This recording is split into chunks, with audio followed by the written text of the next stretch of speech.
Bienvenue sur les murmures d'Aïsia. Aujourd'hui, je vous invite à plonger dans une histoire sombre et angoissante qui vous fera frissonner. La Chambre rouge de H.G. Wells. Ce récit, parfait pour cette saison où les ombres semblent plus longues et les nuits plus mystérieuses, nous plonge dans les profondeurs de la peur humaine. Installez-vous confortablement, tamisez les lumières et laissez la voix d'Aïsia vous guider à travers les recoins obscurs de cette histoire. Prêt à affronter vos propres peurs? C'est parti!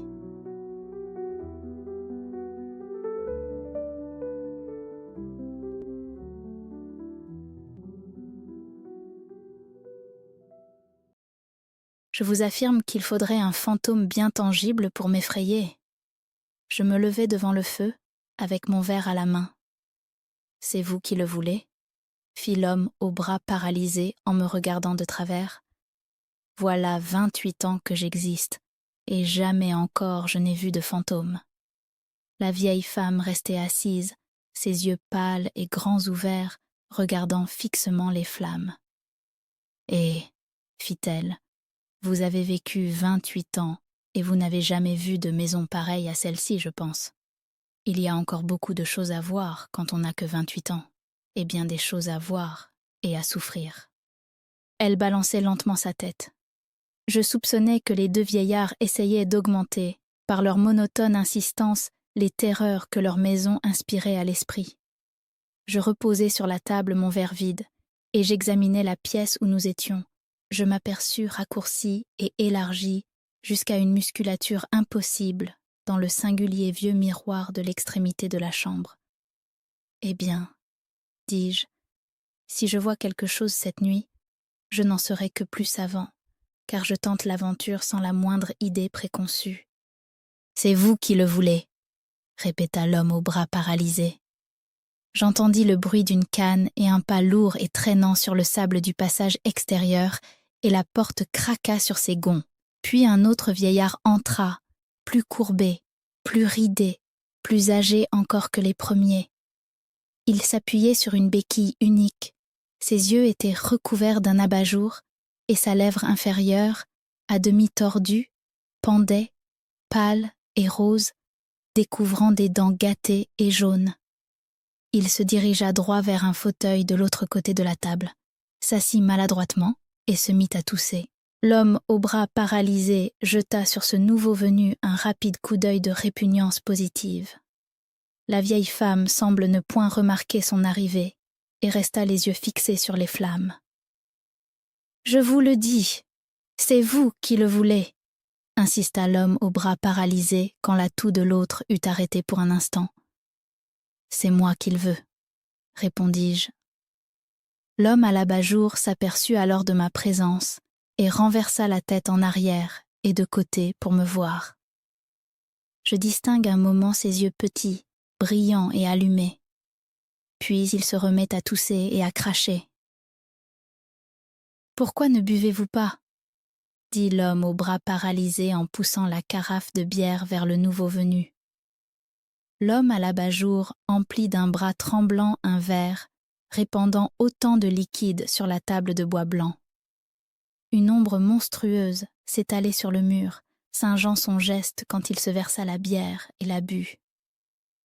Je dois avouer que je ne m'attendais guère à ces grotesques gardiens. Il y a, selon moi, quelque chose d'inhumain dans la sénilité, quelque chose de rampant et d'atavique, les caractéristiques humaines semblant de jour en jour échapper aux vieillards. Ces trois-là me donnaient une impression de malade avec leur silence mort, leur démarche courbée, l'évidente antipathie qu'ils manifestaient, non seulement pour moi, mais les uns pour les autres. Si vous voulez me mener à cette chambre hantée, je vais tâcher de m'y installer confortablement, dis-je. Le vieillard à la toux rejeta la tête en arrière d'un geste si brusque que j'en tressaillis, et il me lança sous son abat-jour un nouveau regard de ses yeux rouges. Mais personne ne me répondit. J'attendis une minute, examinant tour à tour ces trois personnages. « Si vous voulez, » répétai-je un peu plus fort, Me mener à cette chambre hantée, je vous épargnerai l'ennui de ma présence. Il y a une chandelle sur l'étagère près de la porte, dit l'homme aux bras paralysés en regardant mes pieds. Mais si vous allez à la chambre rouge cette nuit entre toutes les nuits, interrompit la vieille femme, vous irez seul. Très bien, répondis-je. Et quel chemin dois-je suivre? Vous suivrez le passage jusqu'à ce que vous arriviez à une porte qui donne sur un escalier en spirale. Vous montrez cet escalier jusqu'à un palier devant une autre porte recouverte de serge. Vous entrez par cette porte et vous suivez jusqu'au bout un long corridor. La chambre rouge est à votre gauche en haut des marches. Ai-je bien compris? Fis-je, et je répétai ces directions. Il corrigea un détail inexact. Est-ce que vraiment vous y allez? Demanda l'homme à l'abat-jour, me regardant pour la 3e fois avec ce balancement bizarre de la tête. Cette nuit entre toutes les nuits, dit la vieille femme. C'est pour cela que je suis venue, répondis-je en me dirigeant vers la porte. À ce moment, le vieillard à l'abat-jour se leva et fit en trébuchant le tour de la table, se rapprochant ainsi des autres et du feu. Arrivé à la porte, je me retournai et je les vis, tous trois, très proches les uns des autres, sombres contre la clarté du feu, me regardant par-dessus leurs épaules avec une expression effarée sur leurs vieilles figures. « Bonsoir », fis-je en ouvrant la porte. « C'est vous qui l'avez voulu », me lança l'homme aux bras paralysés. Je laissai la porte grande ouverte jusqu'à ce que la chandelle fût très allumée, puis je la fermai et je m'avançai dans le passage glacial et sonore. J'avoue que l'étrangeté de ces 3 vieux retraités, à la charge de qui la comtesse avait laissé le château et le mobilier antique et noirci de la loge dans laquelle ils étaient réunis, m'affectait vivement, en dépit des efforts que je faisais pour rester dans un état d'esprit calme et positif. Ces vieillards semblaient appartenir à un autre âge, à un âge plus reculé, où les choses spirituelles étaient autres, moins certaines que maintenant, d'un âge où l'on croyait aux présages et aux sorcières, et où l'on ne pouvait nier les fantômes. Leur existence elle-même était spectrale. La coupe de leur accoutrement appartenait à une mode née d'un des cerveaux morts. Les ornements et les commodités de leur chambre avaient un caractère fantomal, passé de gens disparus qui hantaient le monde actuel plutôt qu'ils n'y participaient. Puis, avec un effort, j'écartai ces idées.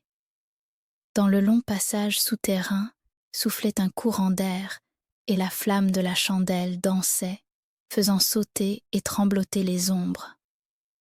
Les échos résonnaient dans l'escalier en spirale. Une ombre me suivait en rampant, une autre s'enfuit devant moi dans les ténèbres. J'arrivai sur le palier et je m'y arrêtai un instant, écoutant un bruissement que j'avais cru entendre.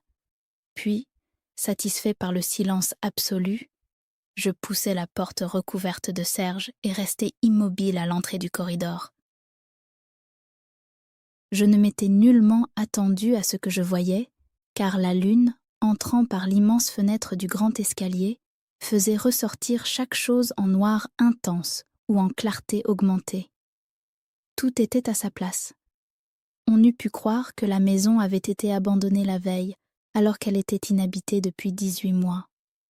Il y avait encore des bougies dans les candélabres, et la poussière qui s'était amassée sur les carpettes ou sur le parquet ciré s'était étalée si uniformément qu'elle était invisible à la clarté de la lune. Je fis un pas en avant et reculai brusquement. Une demi-minute peut-être je restai pétrifiée. Puis la main sur mon revolver, dans ma poche, je m'avançai pour reconnaître un Ganymède et un aigle scintillant au clair de lune. Cet incident calma un instant ma nervosité, et sur une table de boulle, un Chinois de porcelaine dont la tête se balança silencieusement comme je passais devant lui ne me donna aucune frayeur. La porte de la chambre rouge et les marches qui y menaient se trouvaient dans un coin obscur. Avant d'ouvrir la porte, je promenais ma chandelle en tous sens afin de me rendre clairement compte de la nature de la niche dans laquelle je me trouvais. C'était là, me rappelai-je, qu'on avait trouvé mon prédécesseur, et le souvenir de cette histoire me donna une soudaine appréhension.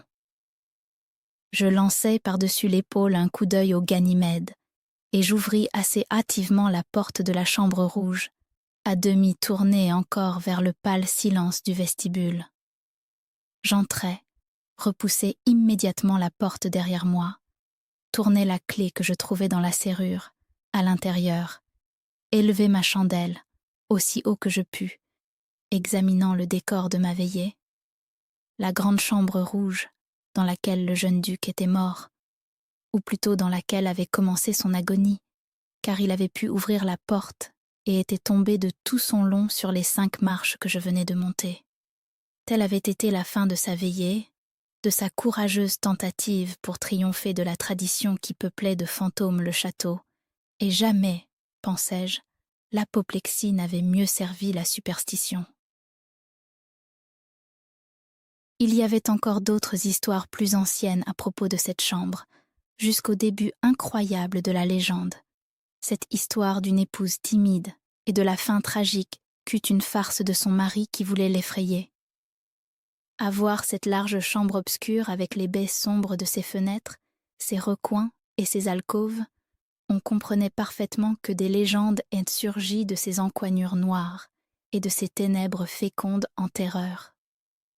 Ma bougie avait une petite langue de flamme dont la clarté n'arrivait pas jusqu'à l'autre bout de la chambre et qui laissait autour d'elle un océan de mystère.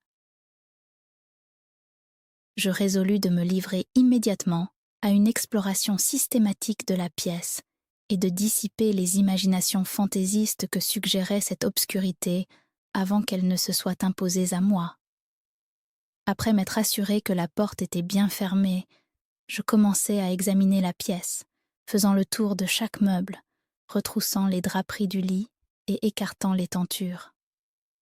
Je relevai les stores et m'assurai des fermetures de diverses fenêtres. Avant de clore les volets, je me mis à genoux pour regarder dans la noire ouverture de la cheminée. Je heurtai les panneaux de vieux chêne pour y découvrir quelque issue secrète. Il y avait dans la chambre 2 immenses glaces, ayant de chaque côté une paire de candélabres de porcelaine. J'allumai toutes ces bougies l'une après l'autre. Le feu était préparé, attention à laquelle je ne m'attendais guère de la part du vieux gardien. Je l'allumai pour éviter toute disposition à frissonner, et quand il fut bien pris, je lui tournai le dos pour examiner de nouveau la chambre. J'avais approché de la cheminée un fauteuil recouvert de perse et une table formant une sorte de barricade devant moi. Sur la table, je plaçai mon revolver à portée de la main. Mon examen précis de la pièce m'avait rassuré, mais je trouvais encore l'obscurité des parties éloignées de la chambre et le parfait silence trop stimulant pour l'imagination.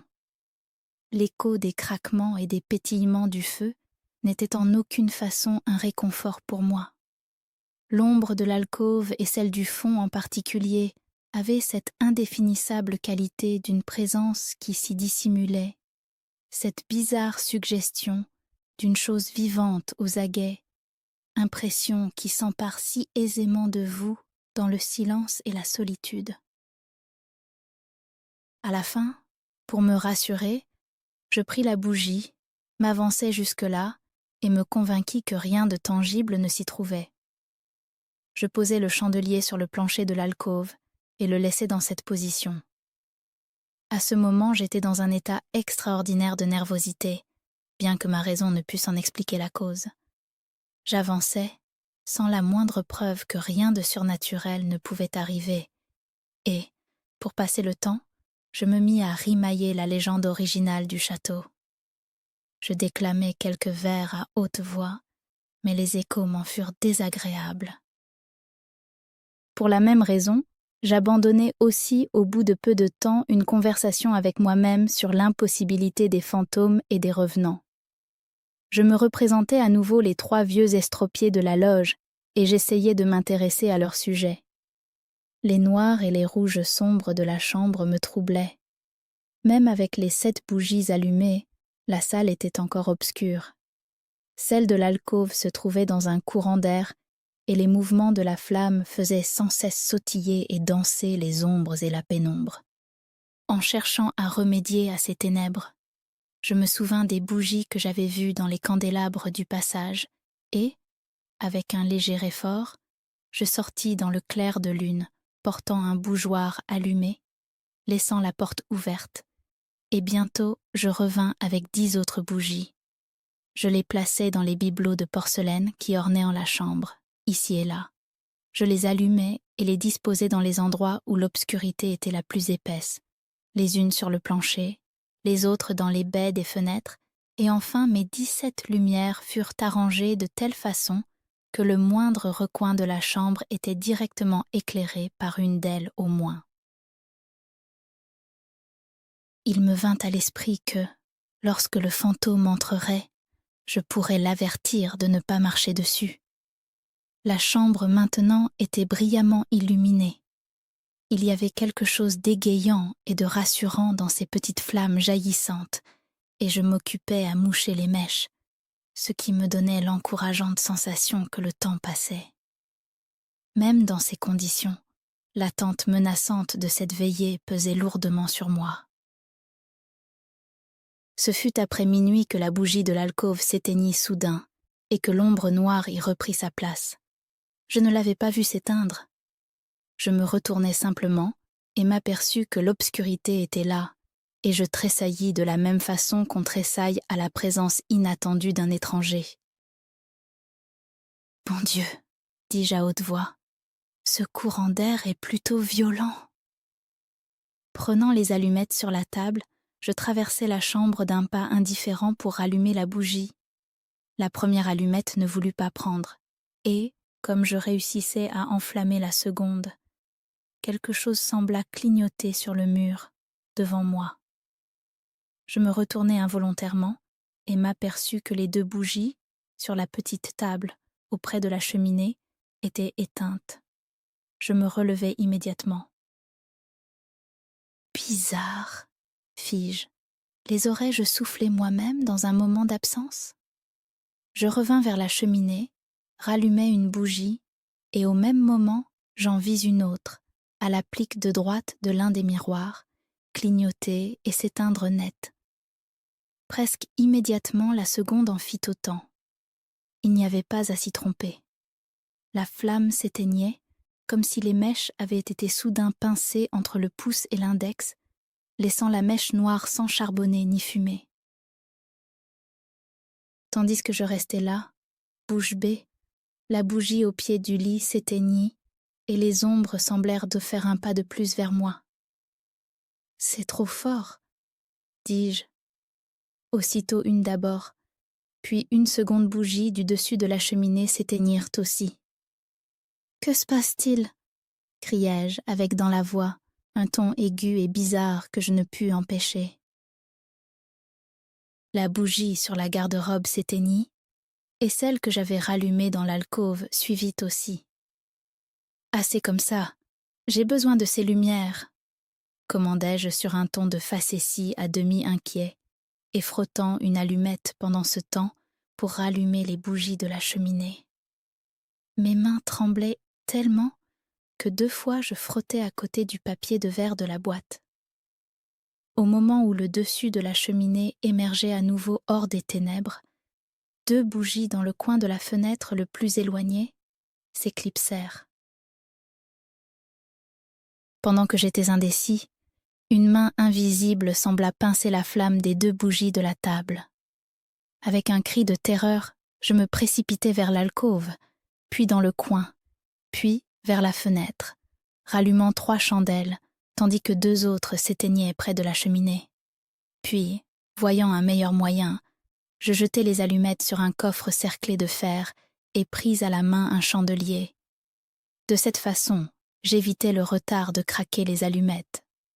Mais malgré tout cela, les extinctions continuaient, régulières, et les ombres que je redoutais, contre lesquelles je luttais, revenaient et se glissaient sur moi, gagnant un pas, tantôt de ce côté et tantôt de l'autre. C'était comme un nuage orageux et déchiqueté balayant les étoiles. De temps en temps, une bougie demeurait allumée 1 minute, puis était soufflée. L'horreur des ténèbres croissantes me gagnait jusqu'à la frénésie et mon sang-froid m'abandonnait. Je bondissais haletant et échevelé d'une bougie à l'autre dans cette lutte vaine contre l'impitoyable avance de l'ennemi. Je me meurtris la cuisse contre la table. Je renversais une chaise, je trébuchais et tombais, entraînant avec moi le tapis de la table. Ma bougie alla rouler loin de moi, et j'en saisis une autre en me relevant. Tout à coup, celle-ci s'éteignit, comme je la prenais vivement sur la table, à cause sans doute de mon mouvement trop rapide. Et immédiatement, les 2 bougies qui restaient allumées furent éteintes. Mais il y avait encore de la lumière dans la chambre, une lumière rougeâtre qui repoussait les ombres, le feu dans la cheminée. Sans doute je pouvais encore passer ma bougie entre les barreaux et la rallumer. Je me dirigeais vers les flammes qui dansaient entre les charbons ardents et plaquaient de rutilants reflets sur les meubles. Je fis 2 pas vers la grille, et aussitôt les flammes diminuèrent et s'évanouirent. Les charbons ardents noircirent, les lueurs bondirent et disparurent, et, au moment où j'enfonçais la bougie entre les barreaux de la grille, les ténèbres m'enveloppèrent comme un œil qui se ferme, m'entourèrent d'une étreinte suffocante, m'aveuglèrent et anéantirent dans mon cerveau les derniers vestiges de raison. La bougie me tomba des mains. J'étendis les bras en vain effort pour repousser ces écrasantes ténèbres, et de toutes mes forces, je me mis à crier. 1 fois, 2 fois, 3 fois. Alors je dus sans doute me relever en trébuchant. Je me souvins que je pensais soudain au corridor éclairé par la lune, et, tête baissée et les bras en avant, je fonçai vers la porte. Mais j'avais oublié à quel endroit elle se trouvait exactement, et je me heurtai violemment contre le coin du lit. Je chancelai, et, me retournant, je fus cogné ou me cogné moi-même contre quelque autre gros meuble.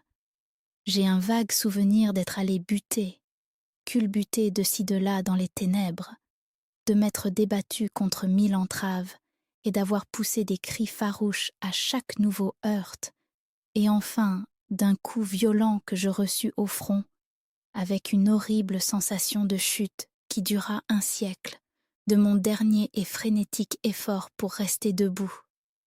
Ensuite, je ne me rappelle plus rien. Quand j'ouvris les yeux, il faisait grand jour. J'avais la tête sommairement bandée et l'homme aux bras paralysés épiait ma figure. Je regardais autour de moi, essayant de me rappeler ce qui était arrivé, et, pendant un certain temps, je ne pus me reconnaître. Du coin de l'œil, j'aperçus la vieille femme qui, n'ayant plus son air absorbé de la veille, versait dans un verre quelques gouttes d'une drogue contenue dans une petite fiole bleue. « Où suis-je » demandai-je. « Il me semble que je vous connais, et cependant je ne puis me rappeler qui vous êtes. » Ils me racontèrent ce qui s'était passé, et je les entendis parler de la chambre rouge hantée, comme quelqu'un qui entend raconter une histoire. « On vous a trouvé à l'aube, » dit le vieux, « et il y avait du sang sur votre front et sur vos lèvres. » Ce fut très lentement que je recouvrai la mémoire de ma veillée. « Et maintenant, » dit le vieux, « vous croirez que la chambre est hantée ? » Il ne me parlait plus sur le ton de quelqu'un qui accueille un intrus, mais comme quelqu'un qui s'afflige pour un ami dans la peine. « Oui, répondis-je, la chambre est hantée. Et vous l'avez vue ? Et nous qui avons passé ici toute notre existence, nos yeux ne l'ont jamais vue. Parce que nous n'avons jamais osé. Dites-nous si c'est vraiment le vieux duc qui... » « Non, dis-je, ce n'est pas lui. » « Je le savais bien, » interrompit la vieille, son verre à la main. C'est sa pauvre jeune femme qui avait eu peur. « Ce n'est pas elle, » dis-je. « Il n'y a ni fantôme de duc, ni fantôme de duchesse dans cette chambre. Elle n'est hantée par aucun revenant, mais par quelque chose de pire, de bien pire. Quoi? Firent-ils.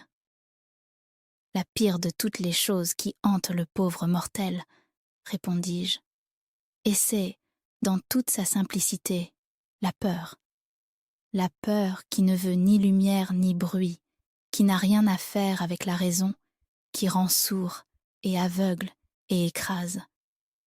Elle m'avait suivi dans le corridor. Elle s'est battue contre moi dans la chambre. Je me tus. Il y eut un intervalle de silence. Je portais la main au bandage de ma tête. Alors l'homme à l'abat-jour poussa un soupir et parla.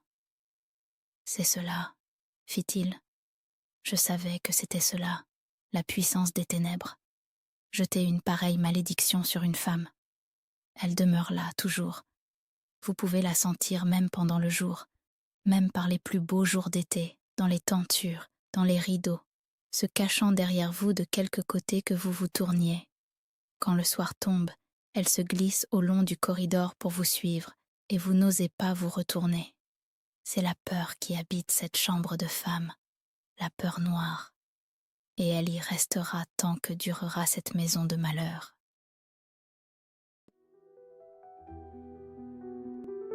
Merci d'avoir partagé ce moment avec moi sur les murmures d'Aïsia. J'espère que ce voyage au cœur de la peur vous a captivé autant que moi. Si cette histoire vous a plu, n'oubliez pas de vous abonner à la chaîne et d'activer la cloche pour ne manquer aucune de nos prochaines aventures. Chaque abonnement et chaque like m'aident énormément à continuer de vous proposer toujours plus de contenu de qualité. Merci encore et à très bientôt pour de nouveaux récits fascinants et mystérieux.